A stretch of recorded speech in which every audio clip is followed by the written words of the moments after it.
고위표 의원을 모시겠습니다. 그래서 되게 정말 처음에 농담처럼 사자방 시리즈로 한 주씩 해보자 했는데 말이 씨가 돼가지고 이렇게 진짜 3번 하게 됐네요. 요즘 또 방산비리가 막 터지고 있으니까 연결해서 생각해 보시면 좋을 것 같아요. 자, PT 해주십시오. 문재인 대통령께서 국방부 업무 보고 중에 이 말씀을 하셨어요. 그 많은 돈 갖고 뭘 했는지 근본적 의문이 든다. 북한과 남한의 GDP가 45배 차이고 우리 국방력이 북한을 압도한다고 자신할 수 있느냐 이런 얘기를 합니다. 그러니까 돈을 10배가 넘게 쓰는데 최소한 저는 그보다 더 많을 것 같아요. 10배가 넘게 쓴 지가 오래됐죠, 그리고. 예, 네. 최소한 20년 이상은 될 거예요. 근데도 늘 얘기하면 우리가 미군이 없으면 한미동맹이 없으면 우리를 지킬 자신이 없다 이 얘기를 해요. 실제로 우리 기준으로 하면 좀 더 차이가 나는데 미 국무부 2016년 세계 군비 지출 보고서라는 걸 갖고 있어요. 일부러 통계를 좀 맞춰보려고. 보세요. 우리가 4배가 넘겠습니다.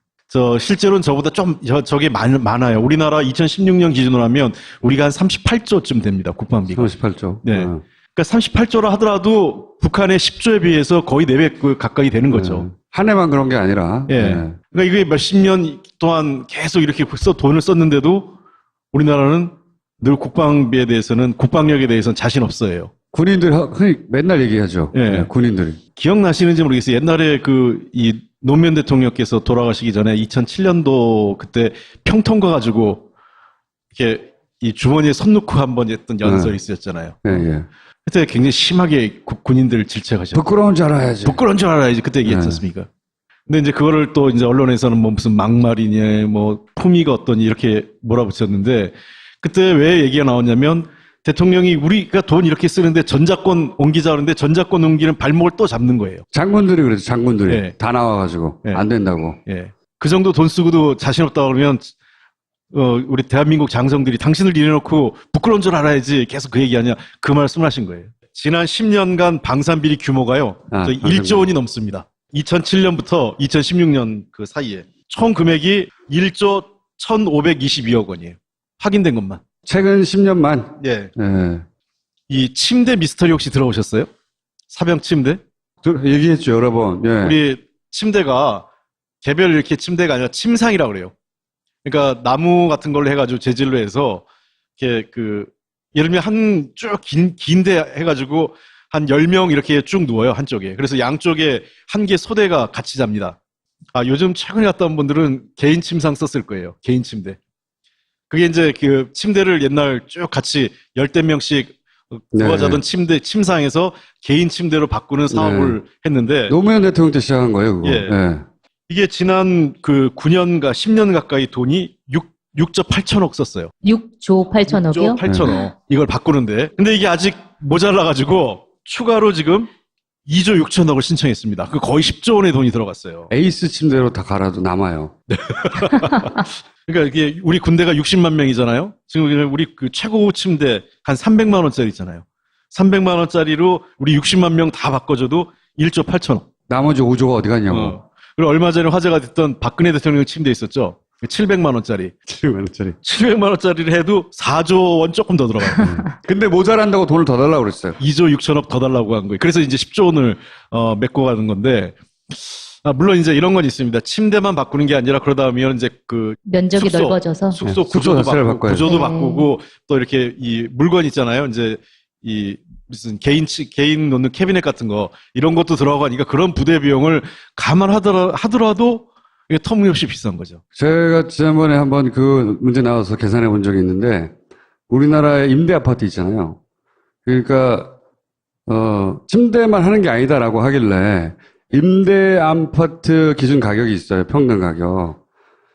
그 가격으로 전구를 다 지어줄 수 있어요. 근데 이게 그러면은 비리로 드러난 건가요? 아니면 이게 일부가 드러났어요. 네. 예를 들면 지난 2011년 당시에 천안함 폭침 있고 일주일 후에 퇴임한 정옥근 전 해군참모총장 있거든요.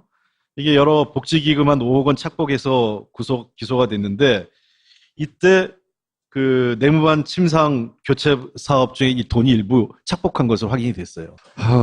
야금야금 다 빼먹었겠죠. 그러니까 참모총장이 이제 공급행령을 여러 군데서 했는데 그 중에 처음에 들어간 거는 이제 복지기금 한 5억 시작했는데 이것저것 다 조사를 해보다 보니까 이 침상사업 돈까지 빼돌린 게 드러났고, 그래서 이게 그 몇 건이 있기 때문에, 그러니까 실제로 이런 그 군대 부대 운영비라고 소위 얘기해서, 그러니까 그 침상을 바꾸라고, 침대를 바꾸라고 돈을 내려보냈는데 침대 바꾸는데 안 쓰고 그냥 부대장이 알아서 짬짬이를 쓴 그런 거죠. 그러니까 이걸 제대로 군내 감찰을 통해서 조사하지 않으니까 그대로 묻히고 돈이 모자르면 또 달라고 그러고 모자르면 그러니까요. 또 달라고 그러고 이렇게 된 거죠. 박근혜 그 최순실 게이트 한참일 때 저 돈을 달라고 그랬어요. 예. 찬스 뭐 이렇게 본 거지. 응? 자, 이거는 자, 이제 유형이 어떻게 해먹냐? 야, 이 예. 돈에 이제 우리가 대충 크게 유형이 몇 가지가 있습니다. 해먹는 유형이요. 예. 이제 첫 번째가 이 군사 기밀 유출하는 겁니다. 그 헬기를 구입해야 되는데 이번 헬기는 악천후에서 우리가 그 기동을 해야 된다. 이게 제일 중요한 조건이다 하면 그 군사 기밀을 유출하는 겁니다. 해당 업체, 그 관련된 업체들한테. 그러면은 이 업체들이 그쪽과 관련된 거를 굉장히 강조해서 보고서를 제출하는 거죠. 낙찰받을 때 훨씬 유리하게 작용을 하는 거죠. 그래서 무슨 전투기 사업이라든지 일광공영은 기억하실 거예요. 전에 무슨 여자 탤런트하고 관련됐던 분이 관련된 회사이셨죠. 누구 이름이 기억 안 나요. 여자 탤런트하고. 클라라. 아, 예. 그 회장님과의 공방이 있었잖아요. 예. 그 회사예요, 그 회사. 예. 예. 그런 헬기 개발 사업이나 잠수함 관련된 여러 가지 할 때 외국 예를 들면 국내 업체는 물론이고 저런 그 대개 우리나라 업체들은 에이전트예요. 그러니까 중개업자하고 수입해서 사업사 에이전트라든지 독일 중개상 또 이런 그 관련 업체들에게 전부 다 비밀을 폭로하는 겁니다. 큰 덩어리면 얼마나 받습니까? 보통 뭐 저 10% 안팎이라고 얘기를 합니다. 그리고 원가 부풀리기가 있다. 네, 원가 부풀리기는 뭐 예를 들면 100원짜리를 뭐 200원, 300원에 구입하는 거죠. 혹시 네.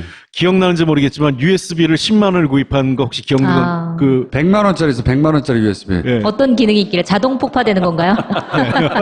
그러니까 이 원가 부풀리기는 진짜 많이 일어나는 겁니다. 이 각종 무슨 여기 나오죠 기상 관측 라디오 전대라든지 뭐 탐지 장비 뭐 이런 여러 가지 물건들을 할 때마다 원래 단가는 뭐 10,000원, 20,000원, 10,000원이 정상가인데 이거를 부풀려가지고 20,000원, 30,000원에 하고 이제 리베이트를 받는 거죠. 정말 군대 옛날에 저도 다녔을 때 보면 군복이라는 게 희한한 게 여름에는 덥고 겨울에는 추워요. 네, 특수 군복이에요.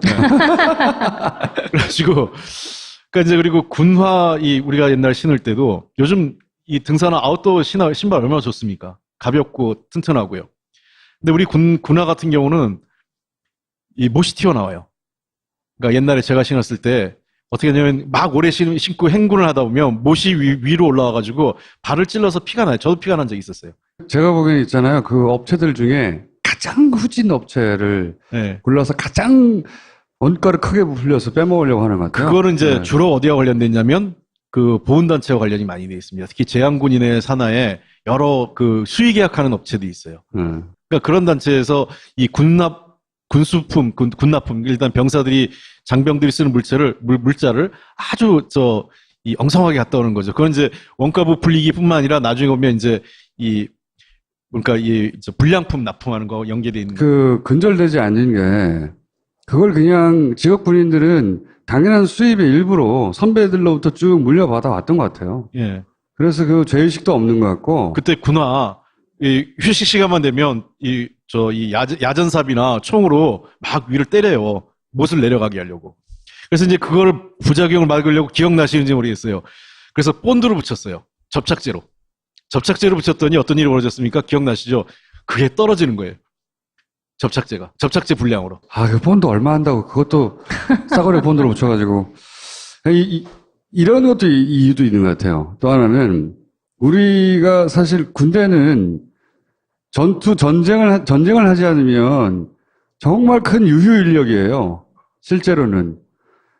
미군만 하더라도 전쟁을 일으킨 이유 중에 하나가 군수산업이 그래야 장사를 할 수도 있기도 하지만 이 군대를 계속 돌리는 이유도 있는데 그래서 미군 같은 경우는 전투에 참여해 본 적이 없는 사람들은 장군도 못 되고 그런 게 있잖아요. 예. 우린 전쟁이 있어야지. 생각해보면 그 한국 전쟁 이후로 베트남에 잠깐 갔다 온 거 말고는 자기들이 막 군인이라고 목박 힘주고 장군이라고 하는데 전투 한 번 해본 적이 없는 사람들이에요, 이 사람들이. 근데 이러다가 전쟁 나면 신발 밑창 떨어지고. 그러니까 두려움이 있는 거예요, 두려움이. 전쟁 나면 안 된다. 미군이 도와줘야 된다. 이건 직장인이지.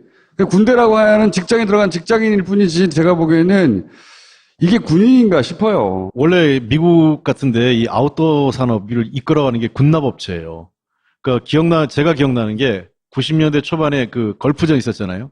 걸프전 때 미군한테 제공했던 그 사막에서 이 방풍, 그 다음에 이 모래가 들어온 걸 다 막기 위해서 옷이 배급됐는데 그 옷이 얼마나 좋았는지 그 당시 여기 그 이태원이나 이런데 그 불법으로 그 옷이 유통됐는데 그 당시 가격이 20만 원이 넘었어요. 근데 그 누가 입고 왔냐면 제가 이제 그때 군대에 있을 때 그 옷을 입고 오신 분이 KBS PD가 한 분 입고 왔는데 그 다큐멘터리 찍는데 이분이 그 옷을 너무 잘하는 거예요. 너무 옷이 좋다고. 그러니까 자기가 자연 다큐멘터리 찍는 분인데 야외 어딜 가도 이것만큼 좋은 옷이 없다는 거예요. 아니, 군납품이 최고의 퀄리티인데, 거꾸로. 네. 우리는 최하품질이잖아요, 최하품질. 그렇죠. 근데 이런 군대 비리들이 드러날 수 있는 계기가 없었던 건가요, 이제까지? 있었죠. 있었죠. 근데 왜 이런 것들이 계속되고 있는 거죠? 하나는 이게 그 군 검찰제도 문제가 있어요. 그러니까 기본적으로 우리 군 내 비리는 군 검찰이 하잖아요. 근데 군 검찰이라는 게 보면 다 부대장의 지휘를 받아요. 아니, 그리고 자기들은 평생, 그 사람들 직업군이잖아요. 평생 군대에 있었고, 나가서도 군 커뮤니티와 연결돼 있는데, 그, 매몰차게 못하거나, 최대한 줄이려고 하거나, 뭐 그런 속성이 있는 것 같아요, 보면, 기본적으로. 그리고 감사나 이런 것들이 이제 어쨌든 제대로 안 안 된다는 되는 거죠. 그러니까 이제 첫 번째 군에 대해서는 우리 민간 사법제도가 적용이 안 되잖아요. 군법이 적용되니까 어떤 문제가 벌어지냐면 처음에 이 수사를 할 때는 헌병이에요. 헌병은 다 알겠지만 사단은 사단장의 지휘를 받고 군사령부는 군사령관 지휘를 받아요. 그러니까 이 헌병부터가 제대로 된 수사하기 어려운 거죠. 그러니까 예를 들면 사단장이 비리를 하는데 그 사단장을 헌병이 어떻게 수사합니까? 그리고 대학이 하나잖아요, 사실상. 육사 하나. 모든 주요 지휘관들이 선후배인 거예요, 같은 대학에. 군 검찰도 그 부대 군 사령관의 지휘를 받고. 그래서 제가 보기에는 그런 게 짬짬이 구조가 생기는 거예요. 제대로 수사하기도 어렵고. 제가 보기에는 있잖아요, 여기는 다 그 엄벌에 쳐야 되고, 이거 반역죄거든요, 반역죄 사실은. 이명박 대통령이 잘한 건 하나 있어요. 잘한 게 있어요? 예, 하나 별로 얘기하면 듣고 싶어 하지 않는 것 같아요. 이명박한테 몰래 그냥 이 얘기를 합니다. 네. 이게 선수가 선수를 알아보는 거죠. 네. 뭐냐면 자기가 너무 잘 아니까. 그러니까 그렇죠. 내가 해봐서 알다. 그분 잘 쓰는 표현이에요. 내가 해봐서 아는데 그러니까 뭐라고 얘기하냐면 국방비를 이분이 줄입니다. 네. 그러니까 계속 참여정부 때까지만 해도 국방비가 7% 8%에서 많이 오르다가 이명박 대통령 때부터 5% 6%로 떨어져요. 네. 그래서 국방이 비리 이것만 줄여도 이거 충분히 할 수 있어. 이런 얘기를 하세요. 네.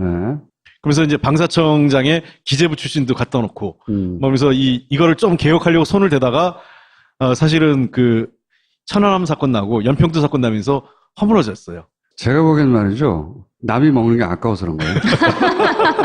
내가 못 먹을 바에는 남도 못 먹게 하겠다. 자, 문서도 위조했다. 이 문서 위조는 결국 이제 성능을 조작하는 거죠. 그러니까 예를 들면 실험을 했는데 테스트에 실패했어요. 네. 근데 성공했다고 해서. 그렇죠. 예를 들면 그래서 지난번에 방탄복 사건 같은 유명한 건데 방탄복이 총알이 뚫려.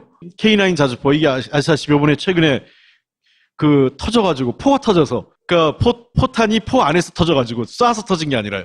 그래가지고 이제 장병들이 희생당한 안타까운 일이 희생이 있었는데 말이 안 되는 일이네요. 진짜. 예, 그리고 이 K9 자주포는 굉장히 고장이 자주 납니다. 아시겠지만 연평도 때 9문이가 있었는데 그중에서 3문이 고장 정상 작동을 안 해서 대응 사격을 못 해요.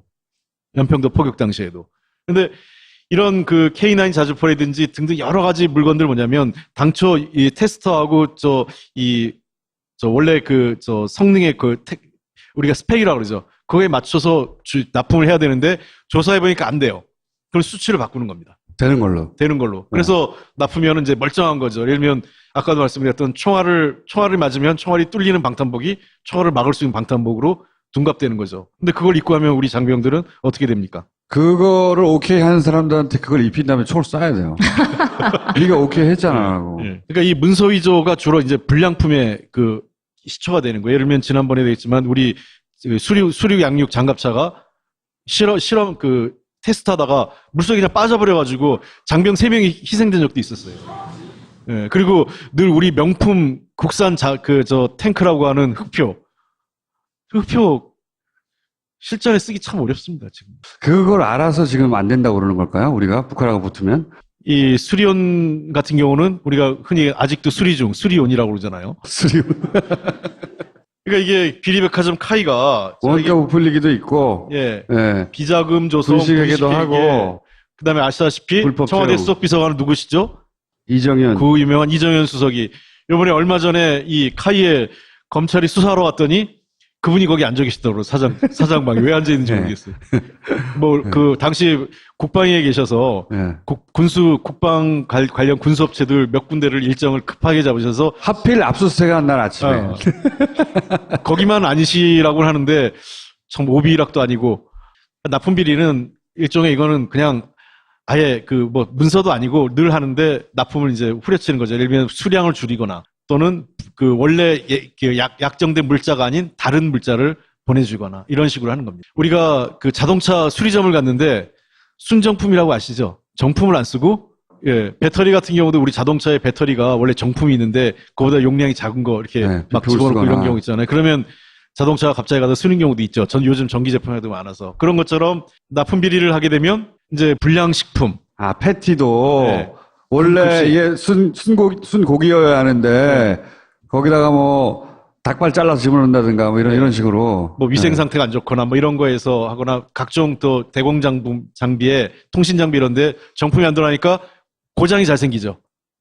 그 관리하기 되게 어려워. 비용이 많이 생기는. 이런 이제 납품 비리가. 이거는 좀 상대적으로 좀 낮은 수준에서 비리죠. 왜냐면 현장에서 이루어지는 거니까. 그리고 또 하나가 이제 여기 없나 특정 업체하고 유착 관계가 있어요. 수의 계약이나 이런 또 예를 들면 이제 특정 업체하고 유착 관계는 되게 아까 얘기한 여러 특정 보훈단체와 관련된 산하 군납 업체들이 있어요. 여기에 이제 지속적으로 납품 계약을 거기에 일감을 몰아주는 수의 계약을 통해서 몰아주기도 하고 아니면 전직 고위장성이 어떤 회사에 이사로 가거나 자문을 담당하면 그 업체 일감 계약감을 몰아주는 형태. 이런 것들이 이 특정 업체하고 유착 관계를 하는 겁니다. 그다음에 이제 이 비리백화점 카이를 한번 이게 비교를 한번 해봐야 되는데 이 카이가 아마 이번 국방 비리할 때 어마어마하게 아마 이 문제가 논의가 될 것 같아요. 그러니까 원가 부풀리기 해가지고 이제 T-52 이 고등훈련기라고 아시죠? 우리나라 개발한. 그래서 원가를 부풀려가지고 T-50하고 경공격기 FA-50이 있어요. 그러니까 T는 트레이닝 할 때 T고 FA라고 할 때는 F라는 건 우리가 전투기라고 생각하면 됩니다. 그다음에 이제 B는 이제 폭격기고요. 그렇게 구분을 하는데 이 고등훈련기하고 경공격기에 대한 가격을 수출하는 것보다 가격을 훨씬 높게 해가지고 납품해서 100억 원대 부당이득을 챙깁니다. 그 다음에 수리온 개발 과정에서도 아까 얘기한 원가 부풀려가지고 무려 547억 원의 부당이득을 올려요. 카이가. 이걸 다 봐준 거죠. 박근혜 전 대통령과의 연결고리가 몇 개 언급됐었잖아요. 그렇죠. 예. 정치원금을 냈다고 하고, 자기 백이, 청와대라고 얘기했다고 하고 등등 있는데, 그러면 이 건도, 박근혜 전 대통령까지 갔으면 보통은 최순실까지 가잖아요. 궁금한데 거기까지는 안 갔어요, 아직은? 그래서 아직까지는 우리가 이거를 확인을 못 했는데, 이제 수사가 본격적으로 시작됐지 않습니까?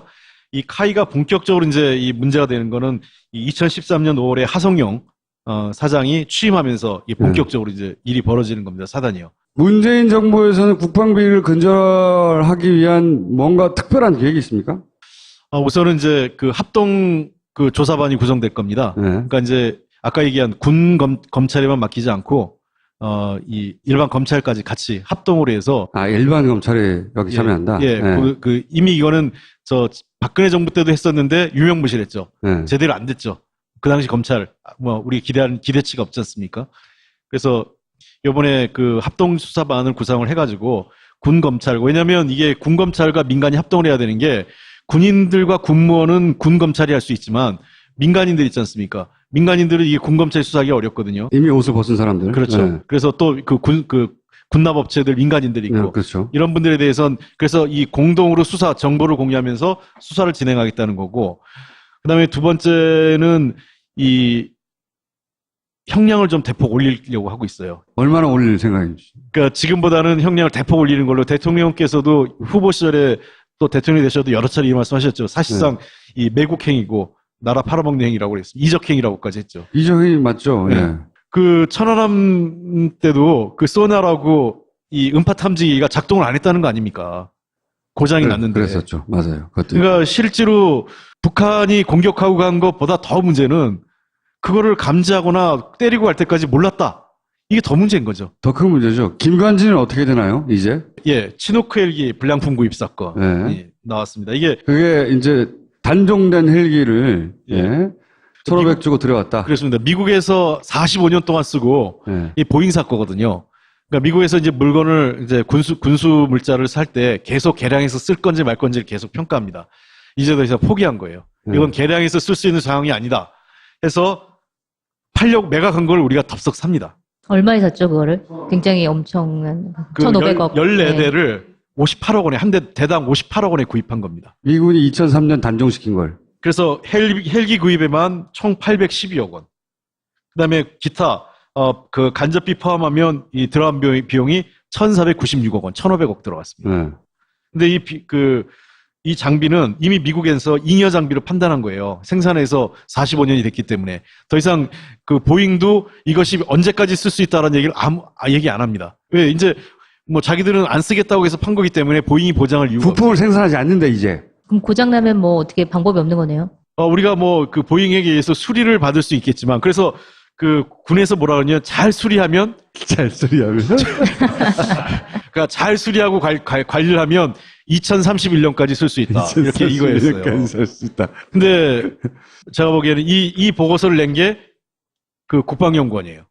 국방연구원. 예. 근데 국방연구원도 지금 조사를 해보면 아무 근거가 없다는 거예요. 그러니까 예를 들면 당시 국방장관이 이 사업에 관심 있고 하고자 하니까 맞춤형 보고서를 쓴 거죠. 초계기는 도올 때잖아, 초계기. 어제 나온. 로키드 마틴 사건인데 다행히 이거는 900까지는 안 갔어요. 근데 상태는 더 나빴다면서요. 천안함 침몰 이후에 잠수함 수색용으로 이걸 구입하자고 했던 거예요.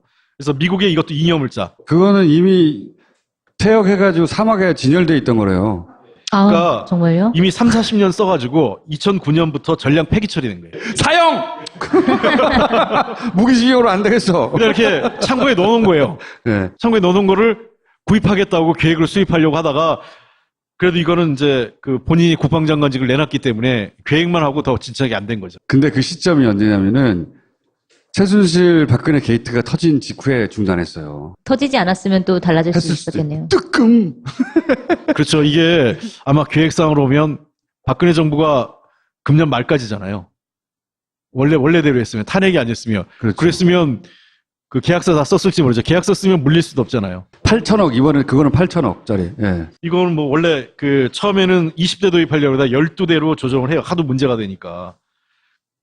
그러다가 이게 작년 10월부터 원점에서 재논이 됩니다. 그러니까 이제 작년 10월에, 그러니까 즉 탄핵 국면이 본격화되면서 이게 일단 스톱된 겁니다. 그게 이제 이런 거죠. 아, 왜 있다.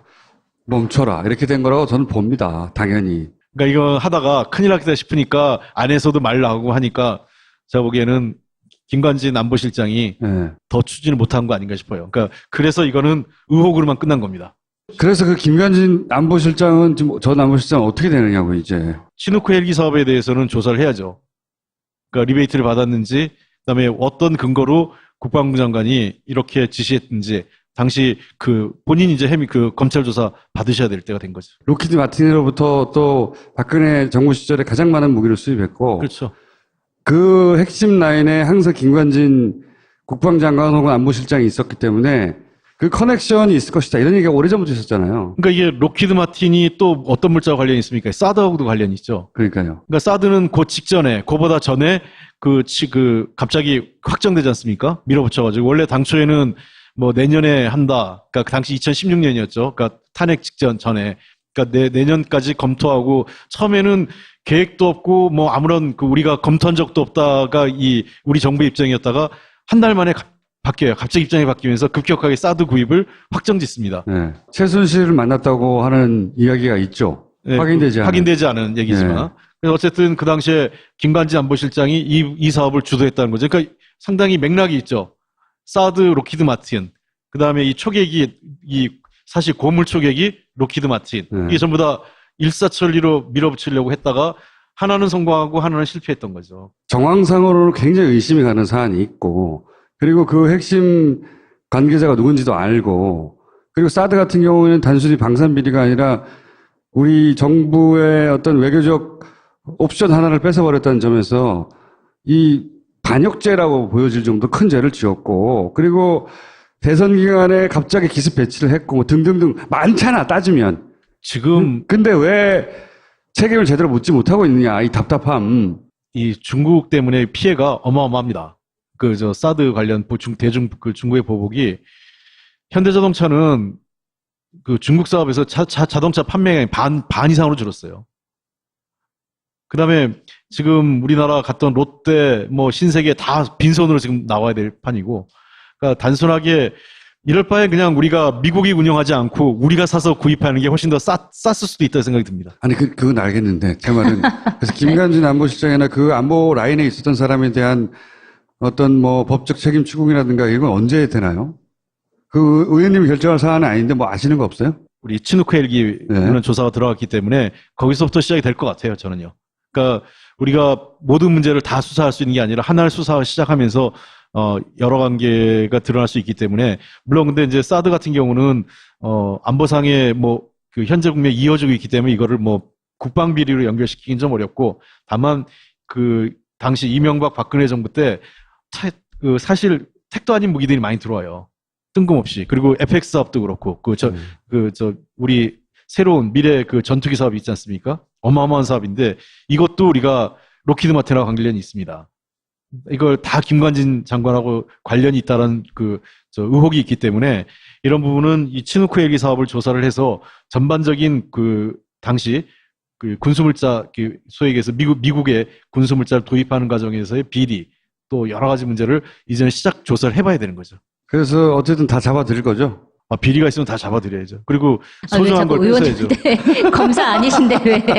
제가 잡아드린 거 아니고, 의원님이라도 잡아드려 주세요, 그러면. 아마 제가 보기엔 상당수 저희들이 좀 파악한 게 있고요. 이번에 국정감사 하지 않습니까? 10월 달부터 이제 연휴 끝나고 나면 국정감사 시작인데, 저는 이제 국방위가 아니기 때문에 국방위의 여러 의원님들이 확보한 자료가 깜짝 놀랄 만한 것도 있고, 저도 지난번 사자방 첫 번째 시리즈, 저는 산업자원통상위에 있어서 이 자원개발 관련돼서 정말 깜짝 놀랄 만한 자료들을 좀 확보한 게 자원외교 관련해서요? 네. 그럼 한 가지만 마지막 질문인데. 그래서 이명박 전 대통령이 불려 나옵니까? 좀 지켜봐 주십시오. 뭔가 기대되는. 조금만 기다려 주십시오. 아직까지는 아니지만 그런 고리들이 조금씩 보여요.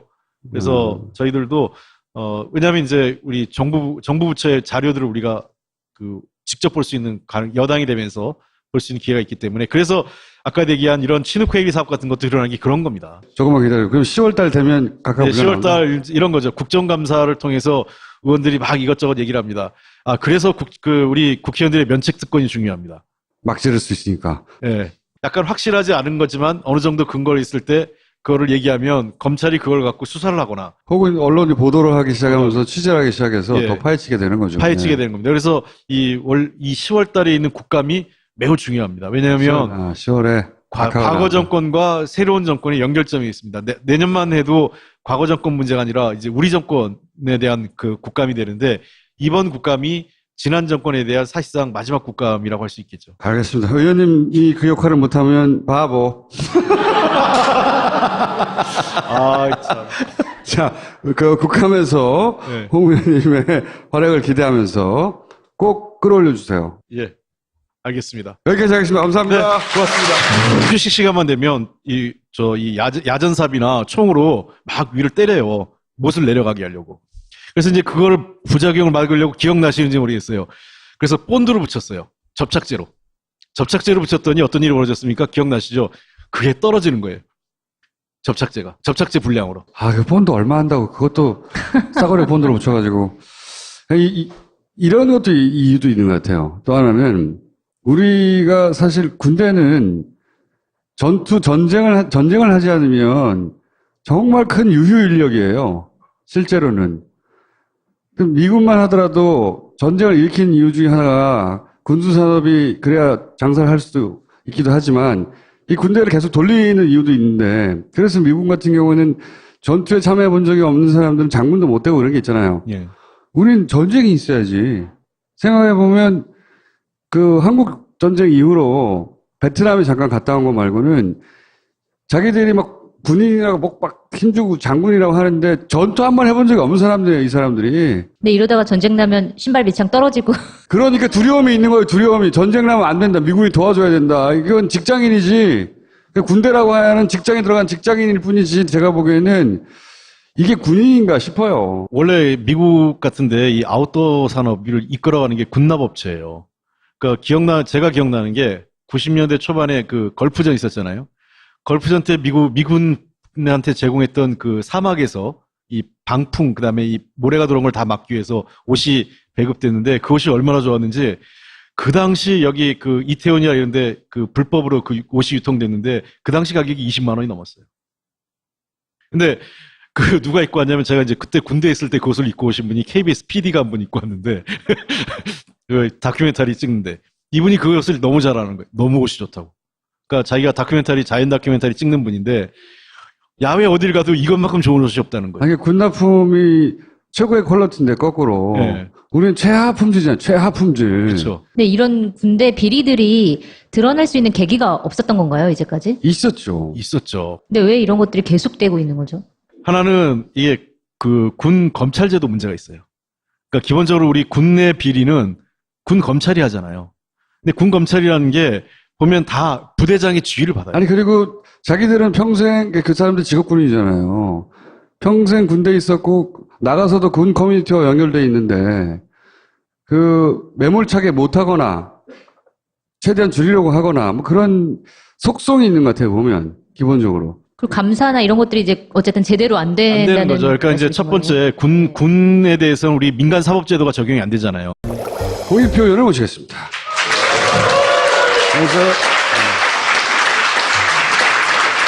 되게 정말 처음에 농담처럼 그 사자방 시리즈로 한 주씩 해보자 했는데 말이 씨가 돼가지고 이렇게 진짜 3번 하게 됐네요. 요즘 또 방산비리가 막 터지고 있으니까 연결해서 생각해 보시면 좋을 것 같아요. 자, PT를 해주십시오. 문재인 대통령께서 국방부 업무 보고 중에 이 말씀을 하셨어요. 그 많은 돈 갖고 뭘 했는지 근본적 의문이 든다. 북한과 남한의 GDP가 45배 차이고 우리 국방력이 북한을 압도한다고 자신할 수 있느냐 이런 얘기를 합니다. 그러니까 돈을 10배가 넘게 쓰는데 최소한 저는 그보다 더 많을 것 같아요. 10배가 넘게 쓴 지가 오래됐죠, 그리고. 예. 네. 최소한 20년 이상은 될 거예요. 근데도 늘 얘기하면 우리가 미군이 없으면 한미동맹이 없으면 우리를 지킬 자신이 없다 이 얘기를 해요. 실제로 우리 기준으로 하면 좀 더 차이가 나는데 미 국무부 그 2016년 세계 군비 지출 보고서라는 걸 갖고 있어요. 일부러 통계를 좀 맞춰보려고. 보세요. 우리가 4배가 넘겠습니다. 실제로는 저보다 저게 많아요. 우리나라 2016년 기준으로 하면 우리가 한 38조쯤 됩니다. 국방비가. 38조. 네. 그러니까 38조라 하더라도 북한의 10조에 비해서 거의 4배 가까이 되는 거죠. 한 해만 그런 게 아니라. 예. 네. 그러니까 이게 몇십 년 동안 계속 이렇게 돈을 썼는데도 우리나라는 늘 국방비에 대해서는 국방력에 대해서는 자신 없어요. 군인들 흔히 맨날 얘기하죠. 예. 네, 군인들이. 기억나시는지 모르겠어요. 옛날에 이 노무현 대통령께서 돌아가시기 전에 2007년도 그때 평통 가가지고 이렇게 이 주머니에 손 넣고 한번 했던 연설이 있었잖아요. 예, 예. 그때 굉장히 심하게 군인들을 질책하셨어요. 부끄러운 줄 알아야지. 부끄러운 줄 알아야지 그때 얘기했었습니까?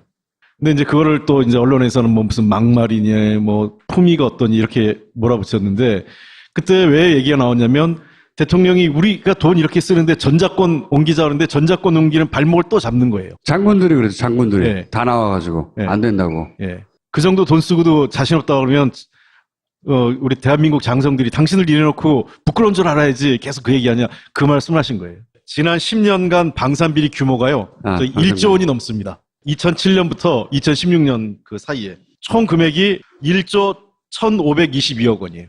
확인된 것만. 최근 10년만. 예. 예. 이 침대 미스터리 혹시 들어보셨어요? 사병 침대? 얘기했죠, 여러 번. 예. 우리 침대가 개별 이렇게 침대가 아니라 침상이라고 그래요. 그러니까 나무 같은 걸로 해가지고 재질로 해서 이렇게 예를 들면 한 쭉 긴데 해가지고 한 10명 이렇게 쭉 누워요, 한쪽에. 그래서 양쪽에 한 개 소대가 같이 잡니다. 요즘 최근에 갔다 온 분들은 개인 침상 썼을 거예요. 군법이 적용되니까 어떤 문제가 벌어지냐면 처음에 이 수사를 할 때는 헌병이에요. 헌병은 다 알겠지만 사단은 사단장이 지휘를 받고 군사령부는 군사령관 지휘를 받아요. 그러니까 이 헌병부터가 제대로 된 수사하기 어려운 거죠. 그러니까 예를 들면 사단장이 비리를 하는데 그 사단장을 헌병이 어떻게 수사합니까? 그리고 대학이 하나잖아요. 사실상 육사 하나. 모든 주요 지휘관들이 선후배인 거예요. 같은 대학에. 군 검찰도 부대 군 사령관의 지휘를 받고. 그래서 제가 보기에는 그런 게 짬짬이 구조가 생기는 거예요. 제대로 수사하기도 어렵고. 제가 보기에는 있잖아요. 여기는 다 엄벌에 쳐야 되고, 이거 반역죄거든요. 반역죄 사실은. 이명박 대통령이 잘한 건 하나 있어요. 잘한 게 있어요? 예, 하나 얘기하면. 별로 듣고 싶어 하지 않는 것 같아요. 이명박 몰래 그냥 이 얘기를 합니다. 네. 이게 선수가 선수를 알아보는 거죠. 네. 뭐냐면. 자기가 너무 잘 아니까. 그렇죠. 내가 해봐서 알다. 이 구분 잘 쓰는 표현이에요. 내가 해봐서 아는데.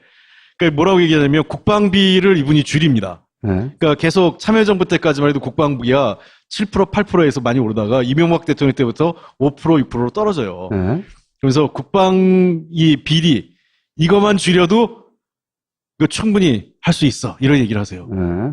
그러면서 이제 방사청장에 기재부 출신도 갖다 놓고 그러면서 이거를 좀 개혁하려고 손을 대다가 사실은 천안함 사건 나고 연평도 사건 나면서 허물어졌어요. 제가 보기엔 말이죠. 남이 먹는 게 아까워서 그런 거예요. 내가 못 먹을 바에는 남도 못 먹게 하겠다. 자, 문서도 위조했다. 이 문서 위조는 결국 이제 성능을 조작하는 거죠. 그러니까 예를 들면 실험을 했는데 테스트에 실패했어요. 네. 근데 성공했다고 해서. 그렇죠. 예를 들면 그래서 지난번에 방탄복 사건 같은 유명한 건데 방탄복이 총알이 뚫려. K9 자주포 이게 아시다시피 이번에 최근에 터져가지고 포가 터져서 그러니까 포탄이 포 안에서 터져가지고 쏴서 터진 게 아니라요. 그래가지고 이제 장병들이 희생당한 안타까운 일이 희생이 있었는데 말이 안 되는 일이네요. 예, 그리고 이 K9 자주포는 굉장히 고장이 자주 납니다. 아시겠지만 연평도 때 9문이가 있었는데 그중에서 3문이 고장 정상 작동을 안 해서 대응 사격을 못 해요. 연평도 포격 당시에도. 근데 이런 K9 자주포라든지 등등 여러 가지 물건들 뭐냐면 당초 이 테스터하고 원래 성능의 우리가 스펙이라고 그러죠. 그거에 맞춰서 납품을 해야 되는데 조사해보니까 안 돼요. 그럼 수치를 바꾸는 겁니다. 되는 걸로. 그래서 납품이면 이제 멀쩡한 거죠. 예를 들면 아까도 말씀드렸던 총알을 맞으면 총알이 뚫리는 방탄복이 총알을 막을 수 있는 방탄복으로 둔갑되는 거죠. 근데 그걸 입고 하면 우리 장병들은 어떻게 됩니까? 그거를 오케이 하는 사람들한테 그걸 입힌다면 헬기를 구입해야 되는데 이번 헬기는 악천후에서 우리가 기동을 해야 된다. 이게 제일 중요한 조건이다 하면 그 군사 기밀을 유출하는 겁니다. 해당 업체, 관련된 업체들한테. 그러면은 이 업체들이 그쪽과 관련된 거를 굉장히 강조해서 보고서를 제출하는 거죠. 낙찰받을 때 훨씬 유리하게 작용을 하는 거죠.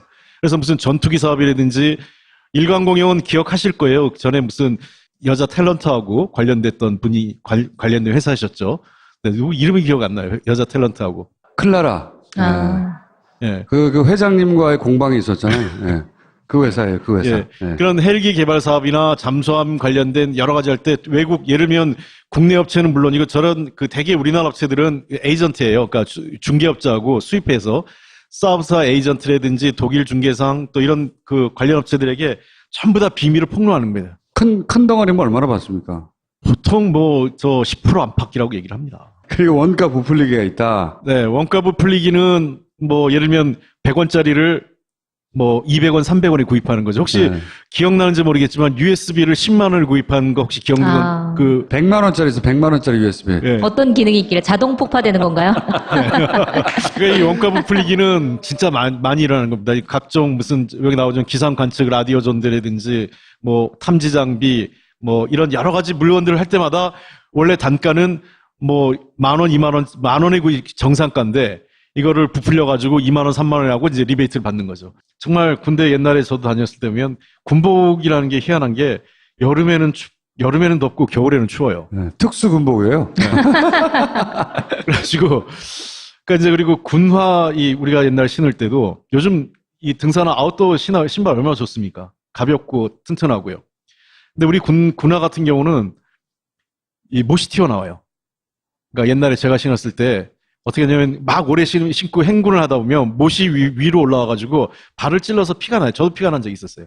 제가 보기엔 있잖아요. 그 업체들 중에 가장 후진 업체를 네. 골라서 가장 원가를 크게 불려서 빼먹으려고 하는 것 같아요. 그거는 이제 네. 주로 어디와 관련됐냐면 그 보훈단체와 관련이 많이 되어 있습니다. 특히 재향군인의 산하에 여러 그 수의 계약하는 업체들이 있어요. 그러니까 그런 단체에서 이 군수품, 군납품, 일단 병사들이, 장병들이 쓰는 물자를 아주 이 엉성하게 갖다 오는 거죠. 그건 이제 원가 부풀리기뿐만 아니라 나중에 보면 이제 그러니까 불량품 납품하는 거 연계되어 있는 그 근절되지 않는 게 그걸 그냥 직업 군인들은 당연한 수입의 일부로 선배들로부터 쭉 물려받아 왔던 것 같아요. 예.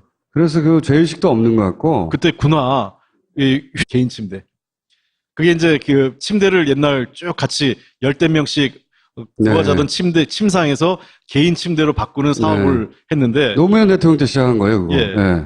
이게 지난 그 9년가 10년 가까이 돈이 6조 8천억 썼어요. 6조 8천억이요? 6조 8천억. 이걸 바꾸는데. 근데 이게 아직 모자라가지고 추가로 지금 2조 6천억을 신청했습니다. 그 거의 10조 원의 돈이 들어갔어요. 에이스 침대로 다 갈아도 남아요.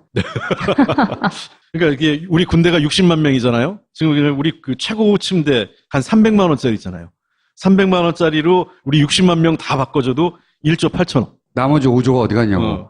그리고 얼마 전에 화제가 됐던 박근혜 대통령 침대 있었죠. 700만 원짜리. 700만 원짜리. 700만 원짜리를 해도 4조 원 조금 더 들어가요. 근데 모자란다고 돈을 더 달라고 그랬어요. 2조 6천억 더 달라고 한 거예요. 그래서 이제 10조 원을 메꿔 가는 건데, 물론 이제 이런 건 있습니다. 침대만 바꾸는 게 아니라 그러다 보면 이제 그 면적이 넓어져서 숙소 구조 자체를 바꿔야죠. 구조도 네. 바꾸고 또 이렇게 이 물건 있잖아요. 이제 이 무슨 개인 놓는 캐비넷 같은 거 이런 것도 들어가니까 그런 부대 비용을 감안하더라도 이게 터무니없이 비싼 거죠. 제가 지난번에 한번 그 문제 나와서 계산해 본 적이 있는데, 우리나라의 임대 아파트 있잖아요.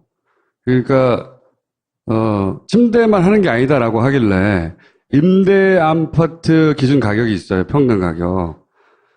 그 가격으로 전구를 다 지어줄 수 있어요. 근데 이게 그러면은 비리로 드러난 건가요? 아니면 이게 일부가 드러났어요. 네. 예를 들면 지난 그 2011년 당시에 천안함 폭침 있고 일주일 후에 퇴임한 정옥근 전 해군참모총장 있거든요.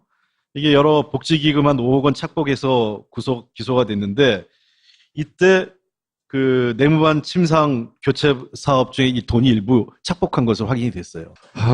야금야금 다 빼먹었겠죠. 그러니까 참모총장이 이제 공급횡령을 여러 군데서 했는데, 그 중에 처음에 들어간 거는 이제 복지기금 한 5억 시작했는데 이것저것 다 조사를 해보다 보니까 이 침상사업 돈까지 빼돌린 게 드러났고, 그래서 이게 그 몇 건이 있기 때문에, 그러니까 실제로 이런 그 군대 부대 운영비라고 소위 얘기해서, 그러니까 그 침상을 바꾸라고 침대를 바꾸라고 돈을 내려보냈는데 침대 바꾸는데 안 쓰고 그냥 부대장이 알아서 짬짬이를 쓴 그런 거죠.